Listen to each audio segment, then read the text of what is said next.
किसी स्टूडेंट ने मुझसे क्वेश्चन पूछा था the difference between BC and AD. तो मैं मॉडर्न कंटेक्स्ट में एडी और बीसी को क्या बोलते हैं और किस प्रकार से उसकी कैलकुलेशन होती है, और we are discussing about that. So here is BC and BCE and CE.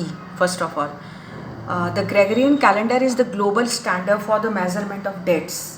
सबसे पहले जो अंग्रेजी एक कैलेंडर होता है उसके हिसाब से पूरा वर्ल्ड कंटेक्स्ट में उसको स्टैंडर्डाइज वैल्यू कर दिया गया। पूरे जो तिथि निर्धारण होता है मेजरमेंट ऑफ डेट्स उसके अकॉर्डिंग पूरा अंग्रेजी कैलेंडर के अकॉर्डिंग होता है। ये क्रिश्चियन ट्रेडिशन है एक्चुअली है, और पूरे ऑल ओवर वर्ल्ड में spread through out all over the world and transcends religious, cultural and linguistical boundaries also. Gregorian calendar, what is it?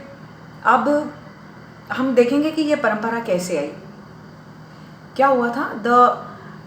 ये हम सबको समझना चाहिए कि जो ग्रेगोरियन कैलेंडर है it is the supposed the birth date of Jesus Christ, क्योंकि जब यूरोप से आया और क्रिश्चियन ग्रेगोरियन कैलेंडर जब मतलब अंग्रेज़ों के समय से या वहाँ से जो ये परंपरा आई, तो ऑब्वियसली वो सब क्रिश्चियनिटी के कारण हुआ, क्योंकि क्रिश्चियनिटी मतलब उन्हीं लोगों ने इसको स्टार्ट किया था। तो उन्होंने अपने भगवान जीसस क्राइस्ट के बर्थ की डेट को सपोज किया था और उसी को स्टैंडर्डाइज्ड करके फिर ये सब जगह धीरे धीरे ये परंपरा मतलब सभी जगह हो गई। And event and are accompanied by either AD और सीई, जैसे आफ्टर डोमिनियन कहते हैं एडी को, और अभी वर्तमान में उसको सीई कहते हैं। While preceding years count down from it and are accompanied by either BC or BCE. जैसे एडी को अभी वर्तमान में सीई कहते हैं, वैसे बीसी को बिफोर क्राइस्ट को बीसीई कहते हैं। फिर प्रश्न ये मुझे पूछा था कि why we are not starting from the counting of dates from the zero। अभी अपन आगे इसको देखेंगे कि ये ज़ीरो से स्टार्ट नहीं होता है, ये वन से ही होता है। ठीक है, आगे देखिए इसको बीसी एंड एडी। अब जीसस क्राइस्ट को के हिसाब से क्यों रखा, उनके बर्थ के हिसाब से कौन था ऐसा। तो ऐसा एक प्रपोज किया जाता है कि 525 में उनके बर्थ को जो है माना जाता है कि was first proposed in the year of 525 by the Dionysius Exiguus, जो एक क्रिश्चियन सेंट था, क्रिश्चियन मोंक था। तो उसने जो है 525 में इस प्रकार से जो है जीसस के बर्थ के हिसाब से इसको माना and standardized under the Julian and Gregorian calendar. और वहाँ पर जैसे अपने यहाँ पर राम प्रसाद, ये कौन सा लाला का कैलेंडर होता है, लाला राम स्वरूप का कैलेंडर होता है, ऐसा है ना। तो वहाँ पर जो कैलेंडर माना जाता है उसको ग्रेगोरियन कैलेंडर और द जूलियन कैलेंडर माना जाता है। तो उस सिस्टम के अंतर्गत जो है फिर ये स्टैंडर्डाइज्ड हो गया, पूरा एक मानक हो गया, सिद्धांत बन गया। और ये जो है पूरे यूरोप में, क्रिश्चियन वर्ल्ड में उस सेंचुरीज के चलते हुए जो उसका अनुसरण किया जाने लगा। अब एडी क्या होता है, AD it means to the Anno Domini, इसका ये फुल फॉर्म है, ये लैटिन वर्ड है और इसका मतलब तात्पर्य होता है कि ईश्वर का वर्ष, the year of the Lord. और BC it is stands for the before Christ, मतलब जीसस के जन्म के पहले का जो इतिहास है, दो भागों में अब बढ़ गया कि जीसस के जन्म के जो पहले का इतिहास रहेगा बिफोर क्राइस्ट।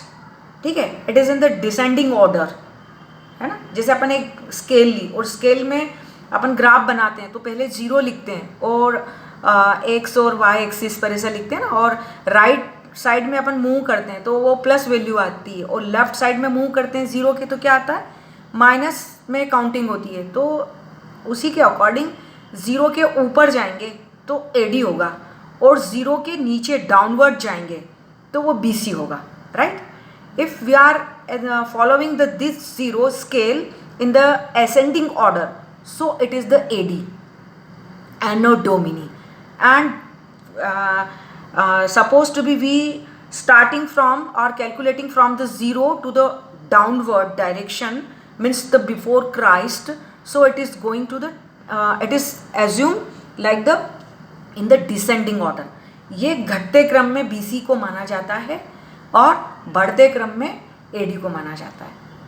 आ गई बात समझ में? इसको अपन डिसेंडिंग ऑर्डर में लिखेंगे बीसी को, क्योंकि ये बिफोर क्राइस्ट है, और एडी को अपन एसेंडिंग ऑर्डर में लिखेंगे, मतलब बढ़ते क्रम में लिखेंगे, जैसे 1 2 3 4 5 6 7 8, ठीक है ना। और बीसी को कैसे लिखेंगे?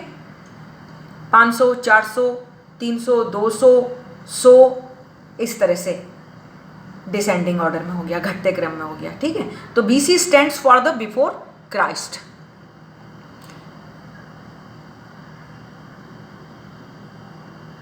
अब जैसे एक कैलकुलेशन दी है यहाँ पर कि ईयर बिफोर एंड आफ्टर, ठीक है ना। जैसे 550 बीसी है, मीन्स इसको क्या बोलेंगे कि जीसस क्राइस्ट के जन्म के पहले, है ना। सपोज टू बी 550 बीसी में कोई घटना हुई है अपनी ऐतिहासिक, कोई हिस्टोरिकल इवेंट हुआ है ना। तो उसको अपन क्या समझेंगे, मतलब क्या बोलेंगे कि बिफोर बीसी लिखा, मतलब कि जीसस क्राइस्ट के जन्म के पहले 550 ईयर्स बिफोर, मतलब जीसस क्राइस्ट के जन्म के भी पहले 550 साल पहले की बात है, ठीक है ना।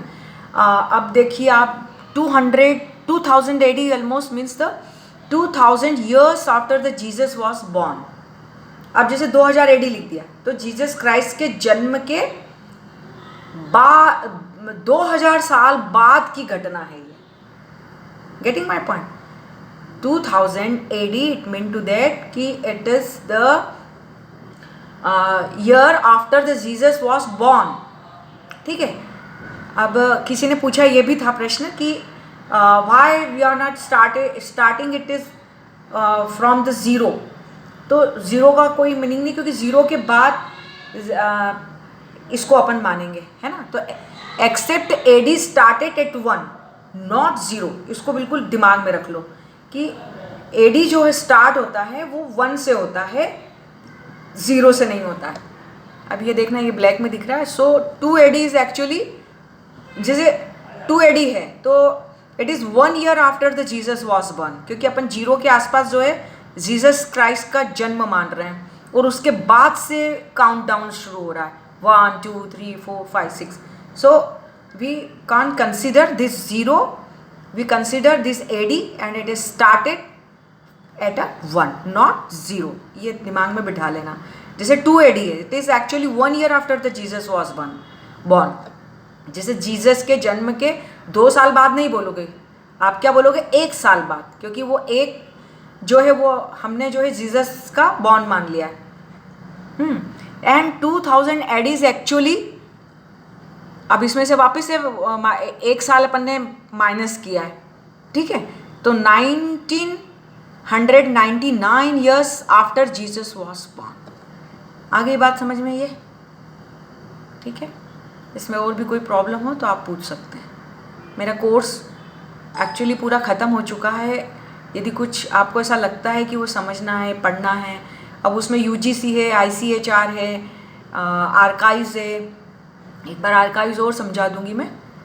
तो ये मेरा जो टेक्निकल जो पेपर था उसके जो टॉपिक्स थे वो मैंने पूरे ख़त्म कर दिए हैं। आर्कियोलॉजिकल और लिटरेरी सोर्सेज इसलिए नहीं बताए क्योंकि MM में आप लोग पढ़ चुके हो, ठीक है। Thank you.